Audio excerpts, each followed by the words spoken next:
الحمد لله نحمده ونستعينه ونستغفره ونعوذ بالله من شرور أنفسنا ومن سيئات أعمالنا من يهده الله فلا مضل له ومن يضلل فلا هادي له أشهد أن لا إله إلا الله وحده لا شريك له وأشهد أن محمدا عبده ورسوله لا نبي ولا رسول بعده قد أدى الأمانة وبلغ الرسالة ونصح الأمة وجاهد في سبيله حق جهاده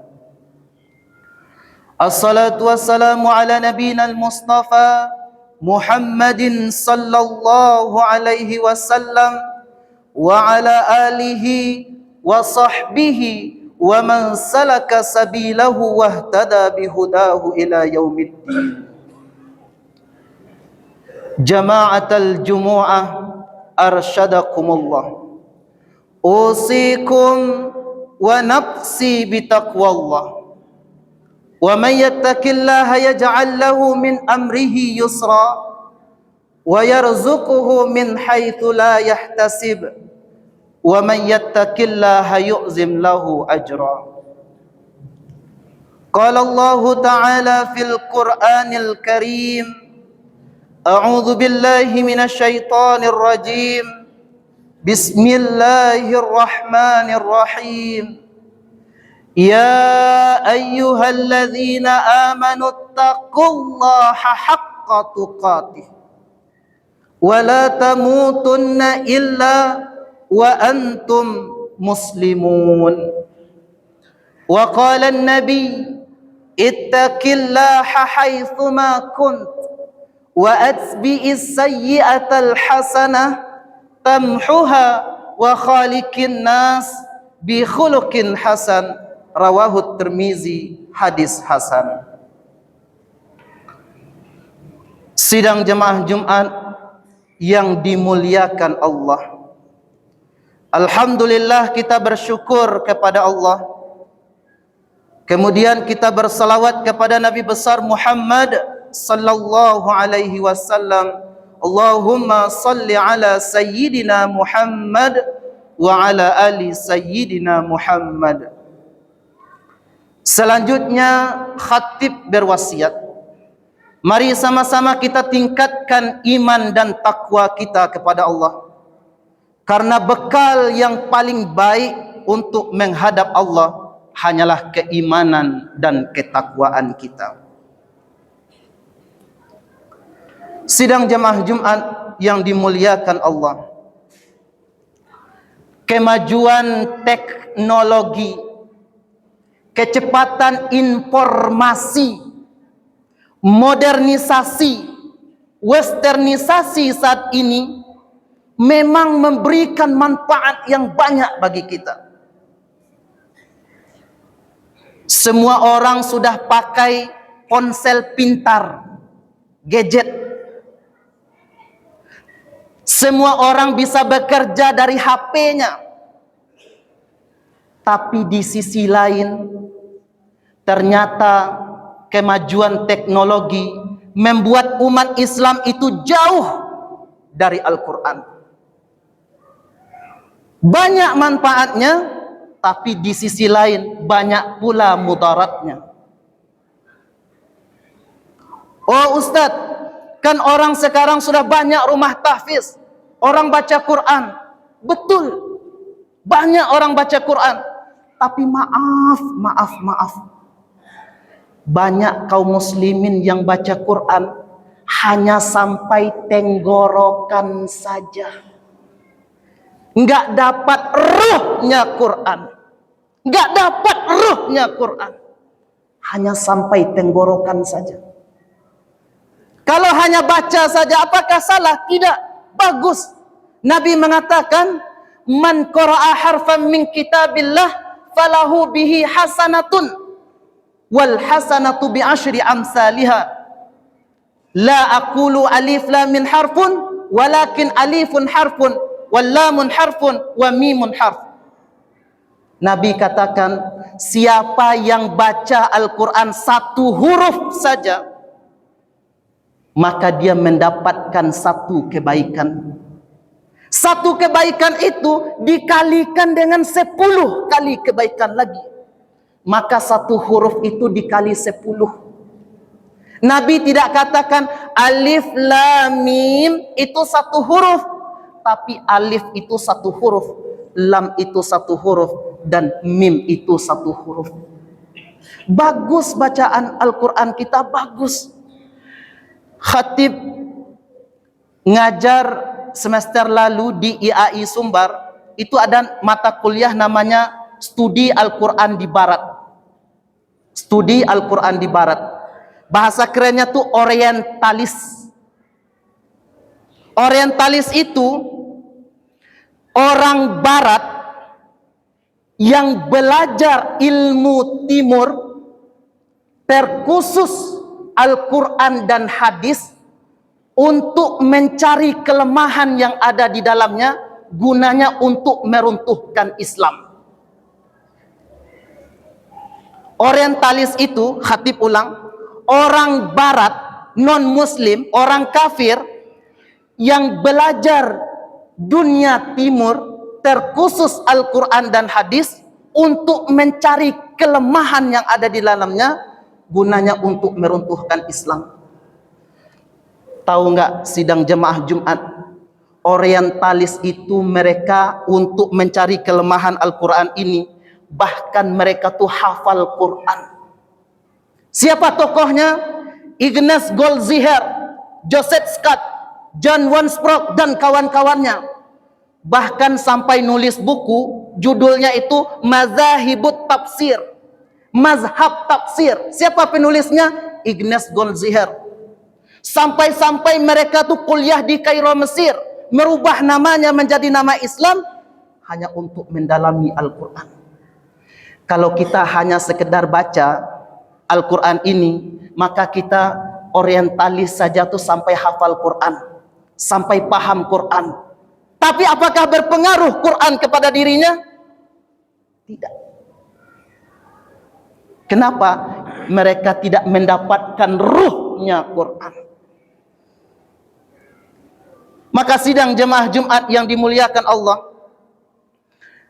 untuk itu dengan berbagai macam masalah yang ada, maka kita perlu kembali kepada Al-Quran. Kenapa anak kita banyak yang membangkang? Kenapa istri banyak membangkang? Kenapa umat Islam sekarang itu dihinakan, direndahkan, bahkan diinjak-injak? Mana wibawa Islam? Coba kita lihat saudara kita di Palestina, sampai sekarang tuh 15.000 lebih rakyat Muslim yang dibom. Mereka tidak duduk di bawah masjid yang megah seperti kita. Mereka melihat kalau hujan datang, mereka melihat ke atas. Itu nama saya sudah ada di sana. Kenapa? Hujan mereka bukan lagi air. Hujan mereka apa? Bom yang dijatuhkan dari langit. Maka namanya sudah ada di sana. Tapi hebatnya, mereka setiap keluarga punya hafiz Quran. Sekarang kita direndahkan, dihina. Azan disamakan dengan suara gonggongan wow-wow. Adakah umat Islam yang bergerak? Adakah yang sakit hatinya? Khatib pribadi sakit mendengarnya. Tapi kita sekarang direndahkan. Padahal kita dulu disebut saja namanya salah satu itu, maka orang itu gentar melihatnya, orang gentar mendengarnya. Seperti Al-Kindi, Al-Farabi, Ibnu Sina, Ibnu Rus, Ibnu Bajjah, Imam Ghazali, Imam Muslim, dan seterusnya. Itu tokoh Muslim yang sangat luar biasa. Bahkan orang Barat tuh belajar sama kita. Tapi sekarang ini kita direndahkan. Kenapa kita direndahkan? Karena kita jauh dari nilai-nilai Al-Quran. Maka untuk itu, mari, enggak hanya cukup dibaca saja Quran. Al-Quran mengatakan surah Al-Baqarah, Syahrul Ramadan alladzi unzila fihi al-Quran hudan linnas. Al-Quran itu mesti jadi petunjuk bagi kita. Supaya dia jadi petunjuk bagaimana? Mesti kita belajar, pahami Al-Quran itu. Mari kita lihat untuk waktu yang singkat ini. Al-Quran itu, kata mufassir, ulama tafsir, 30 juz, 114 surah, terkumpul seluruh maknanya. Yang 30 juz 114 surah itu tadi terkumpul seluruh maknanya di dalam surah Al-Fatihah. Maka Al-Fatihah dinamakan dengan Ummul Quran, induknya Quran, Ummul Kitab, induknya kitab. Sampai-sampai Nabi mengatakan, la salata liman lam yaqra' bi Fatihatil Kitab. Enggak sah solat kita, enggak sempurna solat kita jikalau Al-Fatihah enggak dibaca. Al-Fatihah ini sangat agung, yang 7 ayat ini terkumpul seluruh maknanya di Bismillahirrahmanirrahim. Bismillahirrahmanirrahim, 19 huruf terkumpul seluruh maknanya di huruf ba. Huruf ba terkumpul seluruh maknanya di titik ba. Apa hakikat makna titik ba? Sebelum kita jauh melangkah ke sana, mari kita lihat. Mari kita berkenalan dulu. Al-Fatihah itu punya banyak nama. Makanya salah satu untuk mengenal Allah, kita harus tahu nama-nama Allah, sifat-sifat Allah. Kenapa? Salah satu caranya untuk mengenal Allah itu dari sana. Sama kayak Al-Quran ini. Kita kenal dulu namanya. Al-Fatihah itu punya banyak nama. Ada Ummul Quran, Ummul Kitab, Sab'ul Masani, Al-Kafiyah, Asy-Syafiyah, Ar-Ruqyah, As-Salah, dan seterusnya. Paling tidak hari ini kita bahas satu nama yang jarang dibahas oleh yang lain. Di antara nama Al-Fatihah itu adalah Asy-Syafiyah. Al-Fatihah itu adalah obat. Al-Fatihah itu adalah obat. Ada sahabat Nabi lewat di suatu kampung, namanya Abu Sa'id Al-Khudri. Ternyata ketua kampung, kepala suku itu sedang disengat kalajengking, disengat oleh binatang berbisa. Enggak ada dokter yang bisa menyembuhkan. Ternyata ada sahabat Nabi itu. Apa yang dia lakukan? Dia bacakan Fatihah. Dia bacakan Fatihah kepada segelas air, dia hembuskan. Kasih minum, sembuh. Tapi kita sekarang enggak percaya. Apa bedanya obat yang dikasih dokter dengan obat dari Al-Quran? Al-Quran itu obatnya syifa namanya. Kalau yang dikasih dokter itu namanya dawa. Apa beda syifa dan dawa? Kalau bapak sakit atau anak sakit atau keluarga yang sakit pergi ke M. Jamil Padang, oleh dokter diresepkan obat. Kata dokter bilang, Pak, minum 3 kali sehari setelah makan. Kita minum obat itu dalam bahasa Arab namanya dawa. Ketika obat dari dokter tidak mampu lagi menyembuhkan, maka ada obat di atas itu, namanya apa? Syifa. Maka Allah berfirman dalam Al-Quran, wa nunazzilu minal Qur'ani ma huwa syifa'u wa rahmatul lil mu'minin. Allah menurunkan Al-Quran itu adalah sebagai obat penawar. Enggak percaya kita? Coba kita lihat. Ada salah satu dokter Muslim di Jepang, dokter Muslim. Ini ada beberapa pasiennya. Di antara pasiennya ini ada yang Muslim. Ini tempat ruangan yang penyakitnya itu sudah parah, sudah kritis, Sudah stadium 4, bahkan mau masuk stadium 5 tuh, kalau ada. Sudah kritis. Dalam prediksi dokter, mustahil pasien ini bisa sembuh secara cepat. Mustahil bisa sembuh cepat. Ternyata di antara beberapa pasien tadi, yang banyak yang non-muslim, satu yang muslim, ternyata yang muslim ini sangat cepat sehatnya. Dalam prediksi dokter, mustahil bisa cepat sehat. Yang terjadi apa? Yang muslim cepat sehat. Lalu dokter ini penasaran. Dia tanya kepada pasien tadi itu, yang muslim tadi, Bapak, secara medis mustahil untuk cepat sehat dengan penyakit yang sudah kritis. Bagaimana bisa sehat secepat ini? Apa jawab pasien yang muslim tadi? Saya selalu membaca Ummul Quran. Saya selalu membaca ayat-ayat Al-Quran. Saya selalu membaca zikir-zikir. Saya selalu membaca kalimat-kalimat thayyibah. Kata pasien yang muslim, oh, itu jawabannya. Dokter yang muslim ini enggak hanya sampai di situ. Pergi dia ke labornya, dia cek, dia ambil 2 buah botol minum, dia ambil 2 botol minum air putih. Yang satu ini dibacakan ayat Quran, dibacakan Fatihah, dibacakan zikir, kalimat-kalimat thayyibah ke ayatnya, ke air yang pertama nih, yang sebelah kanan diletakkan. Air yang kiri, sebelah kiri, dicarut-marutkan, dikata-katai dengan perkataan yang kotor. Ternyata dia cek di dalam labornya tadi itu, air yang dibacakan Al-Quran, kalimat-kalimat thayyibah, Al-Fatihah, zikir, dan seterusnya, ternyata molekul-molekul airnya, partikel, unsur terkecil dari air itu menjadi sangat rapi, sangat indah, sangat sehat sekali.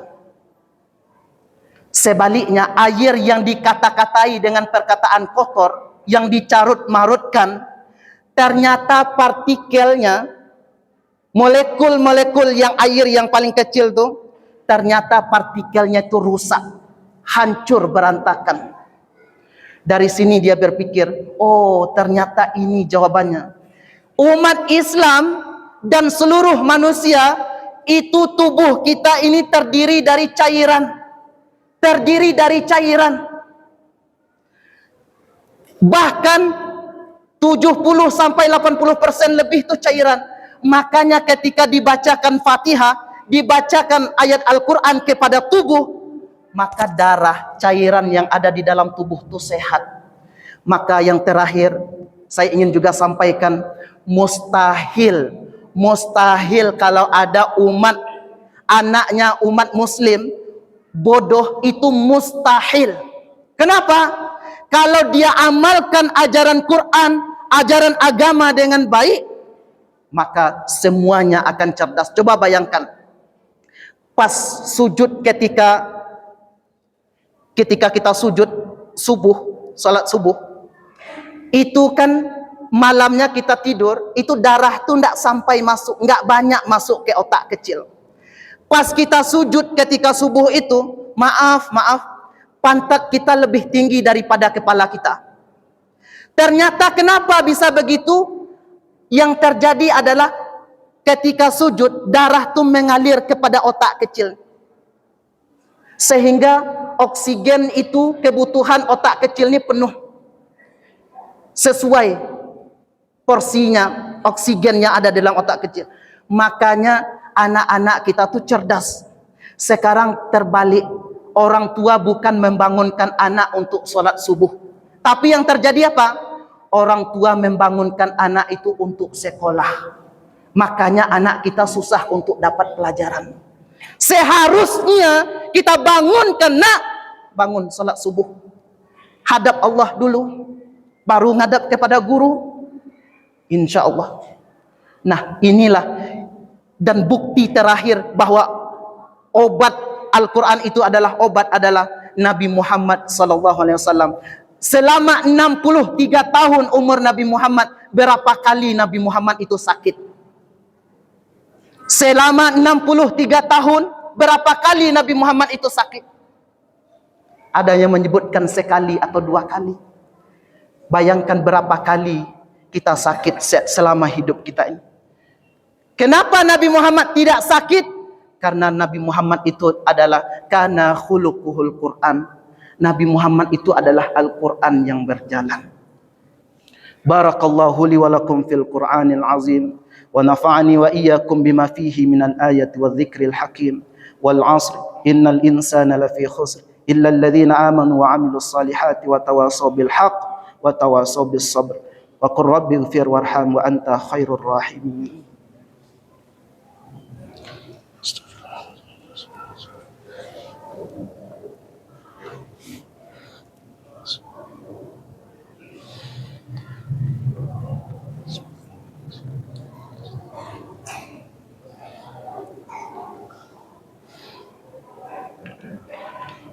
Alhamdulillah, nahmaduhu wa nasta'inuhu wa nastaghfiruh wa na'udzu billahi min shururi anfusina wa min sayyiati a'malina. Man yahdihillahu fala mudilla lahu wa man yudlil fala hadiyalah. Asyhadu an la ilaha illallah wahdahu la syarika lah wa asyhadu anna Muhammadan abduhu wa rasuluh sallallahu ala nabiyyina Muhammadin wa ala alihi wa ashabihi wa sallama tasliman katsira. Qala ta'ala ya ayyuhalladzina amanu taqullaha haqqa tuqatih wa la tamutunna illa wa antum muslimun. Qala ta'ala wa man yattaqillaha yaj'al lahu makhraja wa qala wa man yattaqillaha yukaffir anhu sayyi'atihi wa yu'zim lahu ajra.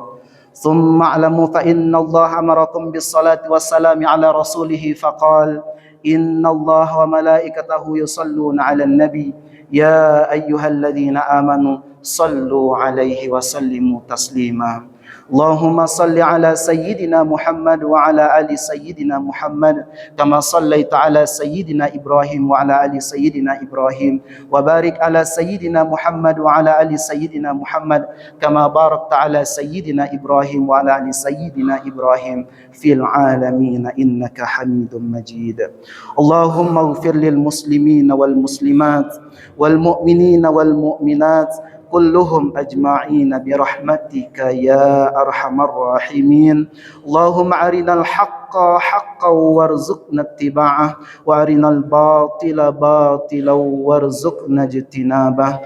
Rabbana hab lana min azwajina wa dhurriyyatina qurrata a'yun waj'alna lil muttaqina imama. Rabbana atina fid dunya hasanah wa fil akhirati hasanah wa qina adzaban nar. Subhana rabbika rabbil izzati amma yasifun wa salamun alal mursalin walhamdulillahi rabbil alamin. Ibadallah,